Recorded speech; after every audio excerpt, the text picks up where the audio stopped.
श्री क्षेत्र चाकरवाडी ह्या ठिकाणी 20व्या शतकातील थोर संत श्री संत ज्ञानेश्वर माऊली दादा महाराज यांच्या पुण्यतिथी सोहळ्यानिमित्त अखंड हरिनाम सप्ताह तसंच प्रदीपजी मिश्रा यांच्या शिवमहापुराण कथेचे आयोजन करण्यात आलेले होते। ह्या ठिकाणी लाखोंच्या संख्येने भाविक भक्त चाकरवाडी ह्या ठिकाणी दाखल होत होते।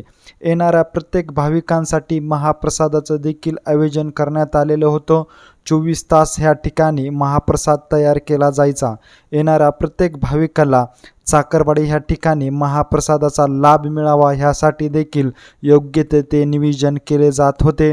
चाकरवाडी ह्या ठिकाणी येणाऱ्या प्रत्येक भाविकांना बुंदीसह भात देखील दिला जायचा। मात्र रोज लाखोंच्या संख्येने येणाऱ्या भाविक भक्तांसाठी किती क्विंटलचा भात तांदळापासून तयार केलेला भात या ठिकाणी आचार्याच्या मार्फत तयार केला जात होता। तर जवळपास रोज 30 क्विंटल तांदळाचा ह्या ठिकाणी भात तयार करण्यात येत असल्याचं देखील ह्या ठिकाणच्या आचार्याकडून सांगितले जात आहे।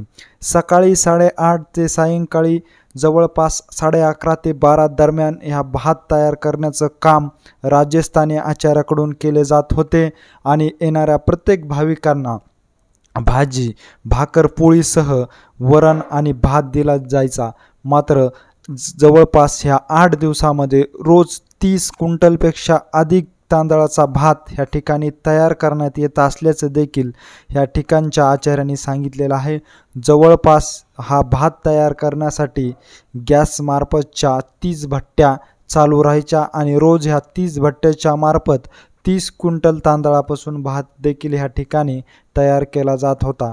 येणाऱ्या प्रत्येक भाविकांना महाप्रसाद मिळावा ह्यासाठी चोख नियोजन देखील ह्या ठिकाणी राबवले जात होते आणि ह्या जवळपास 7 ते 8 दिवसामध्ये येणाऱ्या प्रत्येक भाविकांना चांगल्या दर्जाचं ह्या ठिकाणी तांदळापासून तयार केलेला भात दिला जायचा। मात्र हे येणारा तांदूळ नेमका कुठल्या प्रकारे येत होता हे देखील सांगणं कठीण असल्याचं ह्यावेळी येथील आचार्यांनी सांगितलेलं आहे।